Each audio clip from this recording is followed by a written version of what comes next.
हामीले स्कुलमा पढ्दै गर्दाखेरि कहिले मात्रा पढ्दै गर्दाखेरि कहिले नराम्रो म पढेनौँ, राम्रो म पढ्यौँ हो। राम्रो म पढ्यौँ हामीले, राम्रो म पढ्दै गर्दा तपाईँ अब कस्तो गर्ने हो त? तपाईको व्यक्ति र तपाईको व्यक्तित्व, तपाईले दिनचर्यामा गर्ने काम, तपाईले फेसबुकमा स्ट्याटस लेख्नेदेखि लिएर तपाईले समाजमा गर्ने काम तपाईमा भर पर्छ। स्थानीय तहको चुनाव हो साथी हो, यो प्रदेश र सङ्घको चुनाव होइन। हिजो हामीले सङ्घको चुनाव लड्दै गर्दाखेरि 17,522 मत प्राप्त गरे मैले। त्यो मत छोटो समयको उपलब्धि थियो। हामीले सङ्गठनको संरचनाहरू बनिसकेका थिएनौँ, चुनाव चिन्ह हामीले चिनाइसकेका थिएनौँ हाम्रा जनताहरूलाई, जनताहरूलाई। तर अब स्थानीय तहको निर्वाचनमा हार्ने छु कसैलाई पनि छैन साथी हो। त्यसको लागि आजदेखि अहिलेदेखि तपाईँहरूले आफ्नो ठाउँमा, आफ्ना टोलामा तपाईँहरूले जागरुक भएर सचेतनाको रूपमा अगाडि बढ्नुपर्ने हुन्छ। त्यति सजिलो छैन, एउटा मात्रै उम्मेदवार हुँदैन साथी हो। तपाईँलाई थाहा छ, धेरै चुनाव फेस गरेर आइसक्नु भएको छ यहाँहरू पनि। आज एउटा वार्डमा मात्रै 25 जना उम्मेदवार हुन्छ। यता फर्क्यो काका, उता फर्क्यो मामा, उता फर्क्यो सोल्टी, उता फर्क्यो सम्धी। तपाईँले भोट बस्दाखेरि त्यतिखेर तपाईँलाई सकस पर्छ, किनभने 5-6वटा पार्टीहरू आज चुनावको मैदानमा उभिरहेका छन्। आज हामीले चुनाव जित्छौँ भन्दै गर्दाखेरि हामीले कस्तो व्यवहार गरिरहेका छौँ? जनताको घरमा हामी कति पटक पुगेका छौँ? जनताको सुख दुःखलाई हामीले कति पटक साथ दिएका छौँ? जनतालाई परेको बेलामा हामीले कति पटक जनतासँग प्रत्यक्ष भेटेर उनीहरूको दुःखमा मलम लगाएका छौँ। किनभने यो स्थानीय तहको निर्वाचन हो। स्थानीय तहको निर्वाचनमा तपाईँको व्यक्तित्व, तपाईँको इमान्दारिता, तपाईँको क्षमतामा भर पर्छ। र त्यो क्षमता, त्यो इमान्दारिता हुनका लागि सङ्घ संस्कृतिका पार्टीहरू अब लाग्नुपर्छ भन्ने म यहाँलाई राख्न चाहन्छु।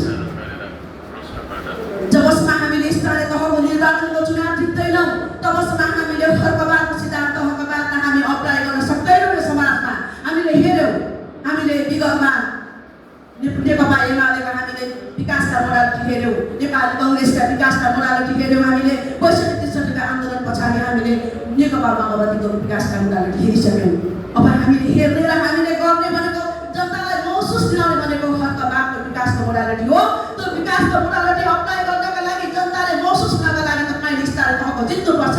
स्थानीय तह जित्नका लागि तपाईँ कस्तो भूमिका खेल्दै हुन्छ भन्ने कुरा महत्त्वपूर्ण हुन्छ।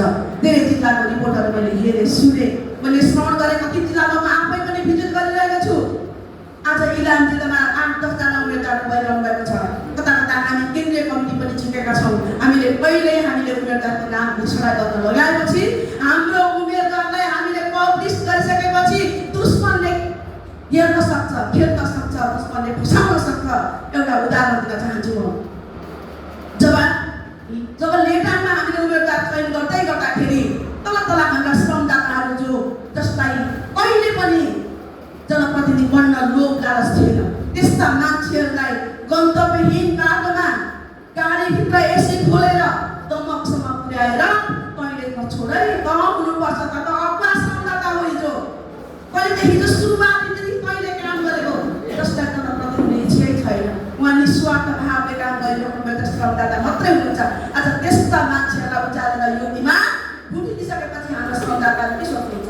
ओहो हो त है, मैले पो पाउनुपर्छ कतिपल्ट, म पो हो त अगाडि काम गर्ने मान्छे त भनेपछि अनि हामी भित्रको फाँटोले दिने काम गरिराख्नु भएको छ।